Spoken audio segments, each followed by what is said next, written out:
வணக்கம். சமூகத்தின் இன்றைய பிரதான செய்திகளோடு இணைந்து கொள்ளும் நான் அமிர்தராஜ் கடல்வேந்தன். விரிவான செய்திகளுக்கு செல்ல முன்னதாக முதலில் தலைப்புச் செய்திகள். மஹிந்த கட்சியின் முடிவுக்காகவே காத்திருக்கும் தம்மிக்க பெரேரா தேர்தல் பிரச்சாரத்தை ஆரம்பிக்கவும் தயார். சரியான ஒருவரை பொது வேட்பாளராக நியமித்தால் பூரண ஆதரவு. காணாமல் ஆக்கப்பட்டோரின் உறவுகள் அறிவிப்பு. புதிய சட்டமா அதிபராக பாரிந்த ரணசிங்க நாளை பதவி பிரமாணம். இன்று நள்ளிரவு முதல் பேருந்து கட்டணத்தில் ஏற்படவுள்ள மாற்றம் மக்களுக்கு முக்கிய அறிவிப்பு. மாணவர்களுக்கு உடல் ரீதியான தண்டனை தடை ஆராயும் கல்வி அமைச்சு. கதிர்காமத்திற்கான காட்டுப்பாதை திறந்து வைப்பு. பாத யாத்திரையை ஆரம்பித்த பக்தர்கள். மதுபானம் என நினைத்து விஷத்திரவியத்தை அருந்திய சம்பவம். 5 மீனவர்கள் மரணம்.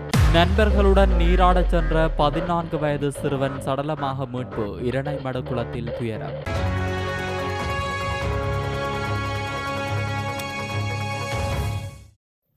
ஜனாதிபதி தேர்தலில் போட்டியிடுவதற்கு தயாராகியுள்ள நிலையில் ஸ்ரீலங்கா பொதுஜன பெரமுனவின் முடிவுக்காகவே காத்துக் கொண்டிருக்கிறேன் என தொழிலதிபரும் பாராளுமன்ற உறுப்பினருமான தம்மிக்க பெரேரா தெரிவித்துள்ளார்.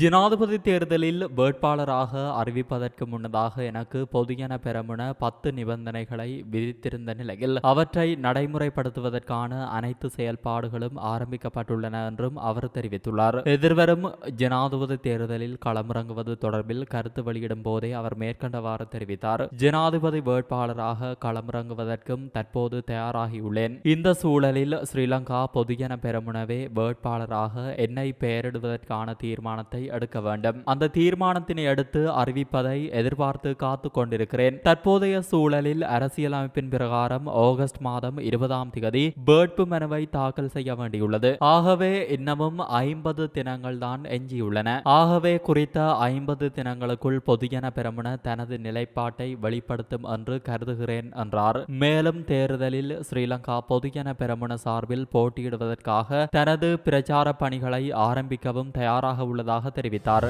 ஜனாதிபதி தேர்தலில் பொது வேட்பாளராக சரியான ஒருவரை நியமித்தால் தாம் பூரண ஆதரவு வழங்குவதாக வடக்கு கிழக்கு காணாமல் ஆக்கப்பட்டோரின் உறவுகள் சங்க தலைவி ஜோ கனகரஞ்சி தெரிவித்தார்.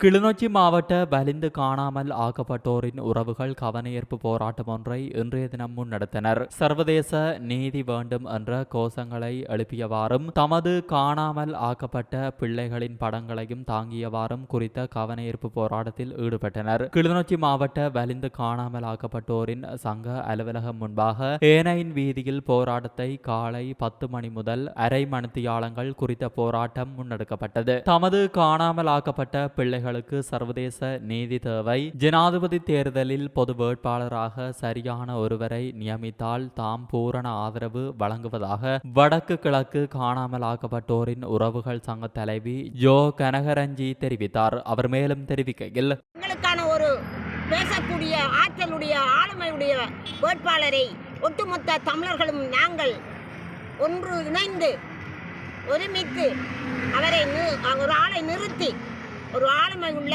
வல்லமை உள்ள பேசக்கூடிய தேசியத்தை நேசிக்கக்கூடிய ஒரு ஆளை நிறுத்தி எங்களுக்கான ஒரு பொது வேட்பாளரை நாங்கள் இந்த முறை நியமிக்கிறதுக்கு நாங்கள் தயாராக இருக்கின்றோம். அதுக்கு தகுதியானவர் என்றால் எங்களுடைய வாக்குகளை நாங்கள் நிச்சயமாக அளிப்போம். இதனை இந்த இடத்திலே கூறி நிற்க விரும்புகிறேன். புதிய சட்டமா அதிபராக பாரிந்த ரணசிங்க நாளை பதவி பிரமாணம் செய்து கொள்ள உள்ளார். சட்டமா அதிபர் திணைக்கள மேலதிக சொலிசிட்டர் ஜெனரலாக அவர் தற்போது பணிபுரிகிறார். இவர் முன்னாள் பிரதம நீதியரசர் KP ரணசிங்கவின் புதல்வர் ஆவார்.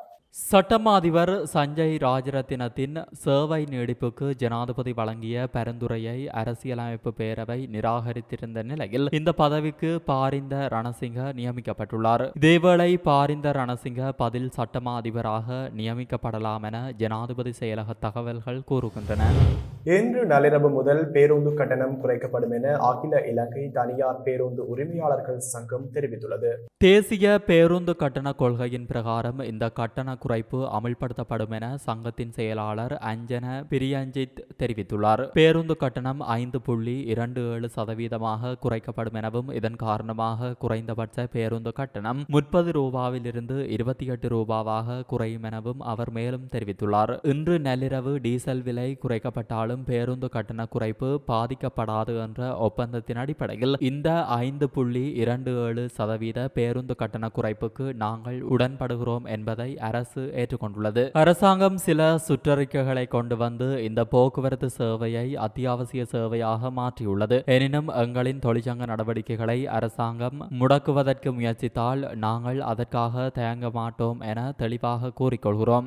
நாங்கள் இந்நேரத்தில் மக்களிடம் ஒரு விசேட வேண்டுகோளை விடுக்கிறோம். இன்று நள்ளிரவு முதல் பேருந்து கட்டண குறைப்பின் 100% பலனை பெற வேண்டுமானால் பயணிகள் கட்டாயமாக பணத்தினை சில்லறை நாணயங்களாக மாற்றி கொண்டு வர வேண்டும் எனவும், ஏனென்றால் 30 ரூபாவாக இருந்த பேருந்து கட்டணம் 28 ரூபாவாக மாற்றப்படுவதனால் எஞ்சிய 2 ரூபாய்க்கு சிக்கல் நிலை ஏற்படும். மேலும் வெவ்வேறு பேருந்து கட்டணத்தின் போது இந்த 2, 3 மற்றும் 5 ரூபாய் போன்ற நாணயங்களை மாற்றுவதில் சிக்கல் ஏற்பட வாய்ப்புள்ளது என்றார்.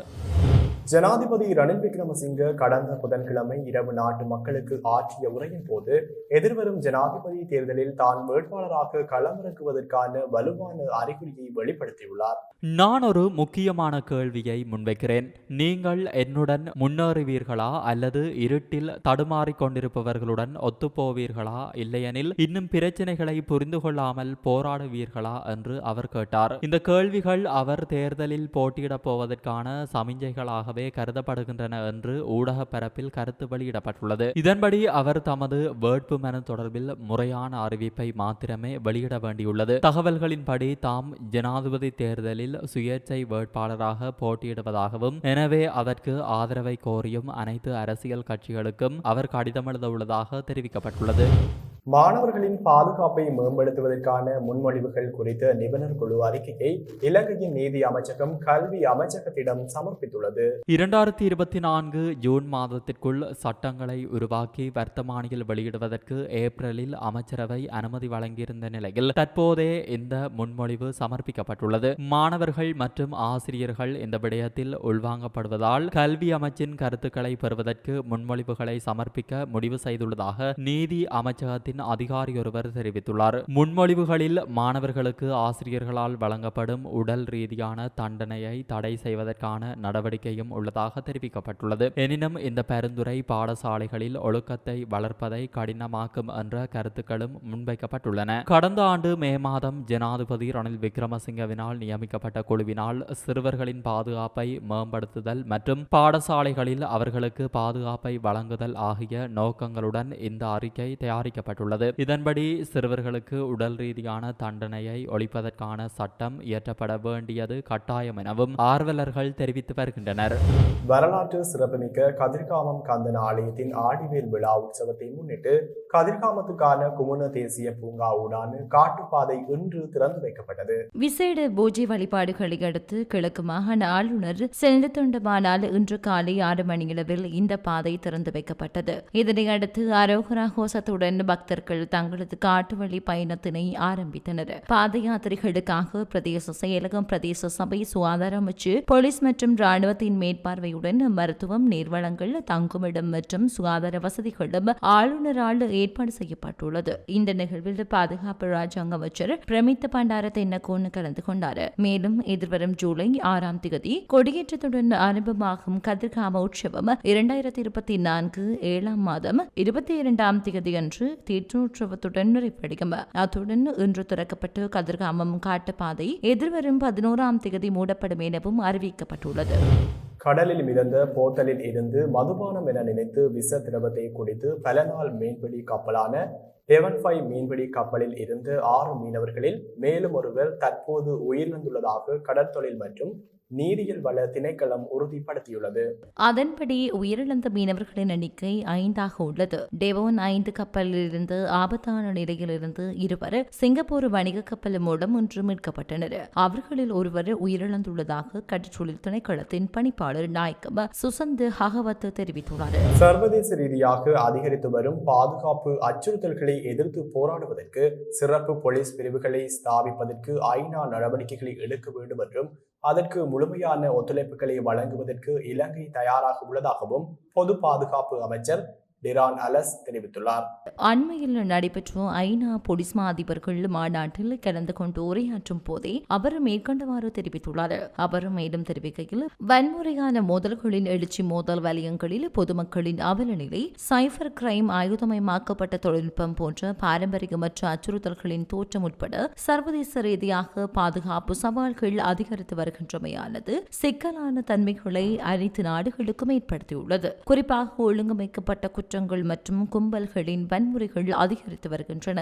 இந்த நிலைமை சர்வதேச அமைதிக்கு தீங்கு விளைவிக்கும் தாக்கத்தை வெளிப்படுத்துவதாக உள்ளது. சர்வதேச பாதுகாப்புக்காக இலங்கையின் அர்ப்பணிப்பு தொடர்ந்தும் இருக்கும் என்பதோடு தற்போது தயார் நிலையில் இலங்கை போலீஸ் பிரிவு உள்ளது. அத்துடன் இலங்கை போலீஸ் பிரிவு தரம் 3 காணப்படுகின்றமை நம்பகத்தன்மையை உறுதிப்படுத்துவதாக உள்ளது. ஒழுங்கமைக்கப்பட்ட குற்றங்கள் மற்றும் கும்பல் வன்முறைகள் அதிகரித்து வரும் அச்சுறுத்தலை சமாளிக்க விசேட போலீஸ் பிரிவுகளை ஸ்தாபிப்பதோடு நிலை நிறுத்துவது பற்றி ஐக்கிய நாடுகள் பரிசீலனை செய்ய வேண்டும் என்றார். 20 லட்சம் காணி உறுதிகளை வழங்கும் ஒருமைய தேசிய செயற்திட்டத்தின் கீழ் மொனராகலை மாவட்டத்தில் அதிகளவான காணி உறுதி பத்திரங்களை பயனாளிகளுக்கு வழங்கும் பிரதேச செயலகத்துக்கு குளங்களை புனரமைப்பதற்காக 25 மில்லியன் ரூபாவை மேலதிகமாக வழங்குவதாக ஜனாதிபதி ரணில் விக்ரமசிங்க தெரிவித்தார். மொனராகலையில் இன்று நடைபெற்ற காணி உறுதிகளை வழங்கும் நிகழ்வில் கலந்து கொண்டு உரையாற்றிய போதே ஜனாதிபதி இதனை தெரிவித்தார். 20 லட்சம் காணி உறுதி பத்திரங்களை வழங்கும் ஒருமைய தேசிய செயற்றிட்டத்தின் கீழ் மொனராகலை மாவட்டத்தின் 11 பிரதேச செயலக பிரிவுகளில் 41,960 பயனாளிகளில் 600 பேருக்கு அடையாள உறுதி பத்திரங்கள் வழங்கும் நிகழ்வு வெள்ளவாயுவில் ஜனாதிபதி ரணில் விக்ரமசிங்கவின் தலைமையில் இன்று நடைபெற்றது.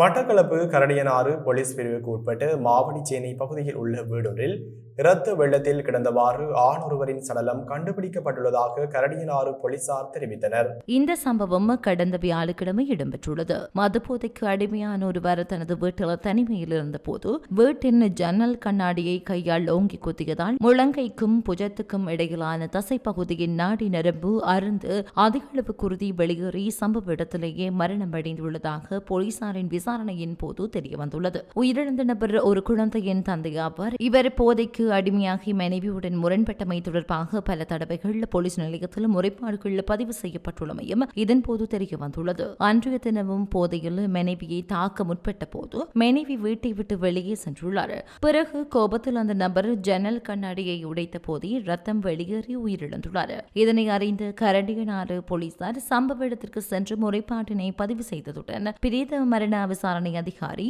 MSM நசீர் போலீஸ் பொறுப்பு அதிகாரியின் வேண்டுகோளை ஏற்று மரண விசாரணைகளை தொடர்ந்தார். இந்த நிலையில் பிரேத பரிசோதனைக்காக மட்டக்களப்பு போதனா வைத்தியசாலைக்கு கொண்டு செல்லப்பட்ட சடலம் பிரேத பரிசோதனை நிறைவடைந்த பின்னர் உறவினர்களிடம் ஒப்படைக்கப்பட்டது. அதிக குருதி வெளியேற்றமே இந்த மரணத்துக்கான காரணம் என பரிசோதனை அறிக்கையினூடாக கண்டறியப்பட்டுள்ளது. இது தொடர்பாக கரடியனாறு போலீசார் மேலதிக விசாரணைகளில் ஈடுபட்டு வருகின்றனர். சமூகத்தின் இன்றைய பிரதான செய்திகள் இத்துடன் நிறைவு பெறுகின்றன. தொடர்ந்தும் சமூகத்துடன் இணைந்திருங்கள். நன்றி. இது போன்ற செய்திகளை தெரிந்து கொள்ள சமூகம் நியூஸ் சேனலை சப்ஸ்கிரைப் செய்து அருகில் உள்ள பெல் பட்டனை கிளிக் செய்யுங்கள். மேலும் இது போன்ற செய்திகளை உடனுக்குடன் தெரிந்து கொள்ள சமூகமீடியா.com என்ற இணையதளத்தின் வாயிலாகவும் எங்களுடன் இணைந்திருங்கள்.